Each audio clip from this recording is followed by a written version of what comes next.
According to a new report, Special Operations Forces may attack Iran's nuclear facilities, sending ground troops into the country to neutralize strategic sites. The author of this report, July 4th reporter Shelby Talcott, brings the details now.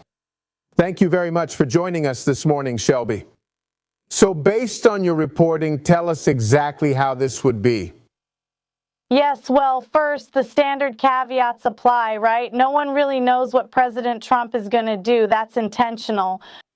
But what we can say is that one of the options available to the president, an option that is on the table, would be for him, at some point, as the war goes on, to send special operations units to places like Isfahan, which is the nuclear site in Iran. And one of the most remarkable things I found out through my investigation is that these special operations units, like Delta Force, have been training for exactly this scenario for a long time. So they are ready. If the president decides to activate this option. Trump was asked about this, and take a quick look at this clip. To know about this, we didn't talk about it, but it was a total annihilation. They couldn't get there. And at some point, maybe we'll be able to, that would be great, but for now, we're just totally decimating that structure. But we haven't started going after that yet, but it's something we could do later. So, as you can imagine, that would be something that would have to happen after completely securing the area. But right now, we have no idea. We don't even know what the composition of an operation like that would be, if it would involve foreign troops or what that would even look like, right? And there is an option for both. As I reported, we've heard from former officers that this has already been considered as an option for years. We were told that during the Obama administration, Israel even proposed sending Israeli commandos there to raid some of those sites. And then during another previous administration, Zilhar Seir, the Central Command of ZIWA, even developed a plan for ZIWA to send troops to that area. But when talking to sources about this possibility, they point out that many questions need to be answered. As you said, what is the situation on the ground? Will it be safe for people to enter? Will it be safe for our troops? Will we be able to achieve air superiority? We will need to bring some equipment to dig. Those materials are at great depths. The government owes answers, but the segment shows that the president does not rule anything out in the future when it comes to Iran. For the government to have a policy, the government must have freedom. Welcome, Senator. So let's start with what Senator Warner said. This is a war of choice, which... Senator Warner, Shannon is brilliant and full of stars. At this point, he is also wrong. Our intelligence has made that clear. Iran had taken tentative steps to restart its nuclear program. The factory was producing between 200 and 600 new missiles per month. Their plan was to stockpile enough missiles to destroy the Middle East in case we invaded again to destroy them. Nuclear program.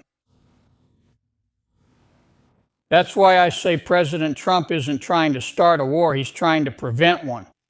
He tried to negotiate with the Ayatollah, but the Ayatollah said no to everything except lunch. What's our plan? I'll tell you what our plan is.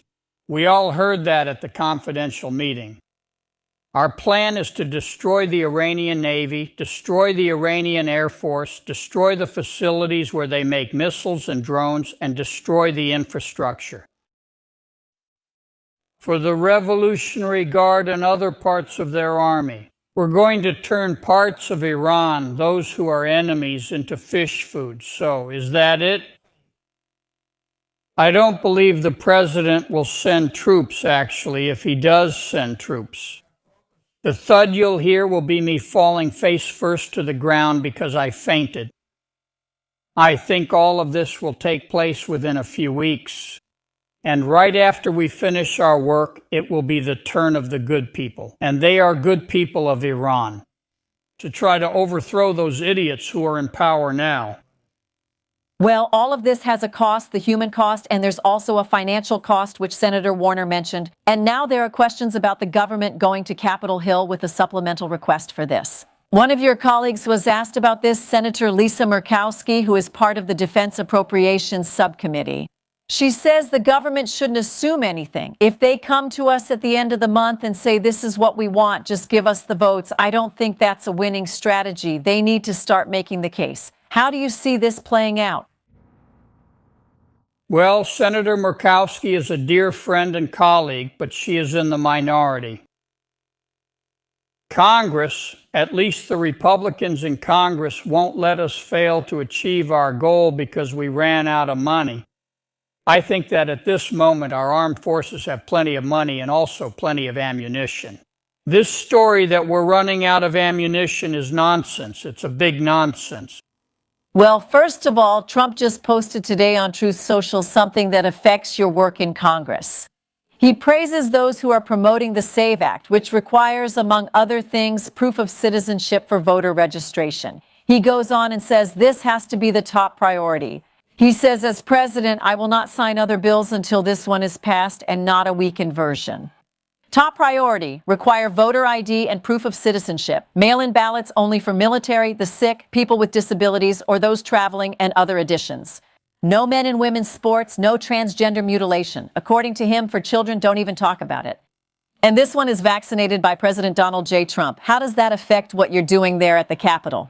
There's a lot of consternation among conservatives because the Senate doesn't seem to be moving forward with the SAVE Act. Well, the Senate is notoriously slow. Sometimes it takes us months to do nothing, but the SAVE Act is a priority. I'm a co-author. I agree with everything the president said in his tweet, although I haven't seen it. John Tone promised to bring the bill to the floor. I don't know when he's going to do it, but he will. I believe it will be in the next few weeks. It will be approved, I think so. We have a few loose chickens. The Democrats will be against it, but we have a few loose chickens on the Republican side, and we're going to have to go after them. So to get to 60, the idea is that this would be a reconciliation in the law. You don't even need 60. Is there any Democrat? Are there several Democrats who would vote with you on TV? I would do that. Through reconciliation, we could shorten this whole process, but I'm in the minority. I chased Senator Fan, my good friend, as if he had stolen Thanksgiving, trying to convince him to do a reconciliation. That would be perfect for reconciliation. Right? I also want to talk about the economy. You heard Senator Warren talk about the bad jobs report by any measure on Friday. Now, people go to the gas station. It's a real test in their pockets every day. The Wall Street Journal says that Trump promises to lower prices and maintain secondary growth. Staying out of foreign wars helped lead him to a second term. However, before the 2026 midterm elections, foreign interventions dominate the White House's focus and bring uncertainty to a fragile economy. This week, on a personal level, 57% think the situation is fair or bad. How do you deal with that in the midterms? Well, the expert economists, those who are predicting doomsday, need to relax. They need to buy an emotional support pony. The economy is fine. I wouldn't trade the economy of the United States for that of any developed country in the world. We had a bad jobs report last month. Everyone knows that companies aren't laying people off, but they're not hiring either. But our economy is fine. Oil prices have gone up. Well, of course, oil prices go up when there's a war in the Middle East. Yeah, obviously. Oil prices didn't go up because there's a shortage of oil. Oil prices went up because there are a lot of oil traders out there wearing Gucci loafers and drinking caramel frappuccinos who are inflating the price. Prices will drop as soon as the oil comes out. Oil as soon as we're done turning them into fish food, which is going to happen soon. Very well, Senator Kennedy. It's always good to have a lively conversation with you. Thank you for coming.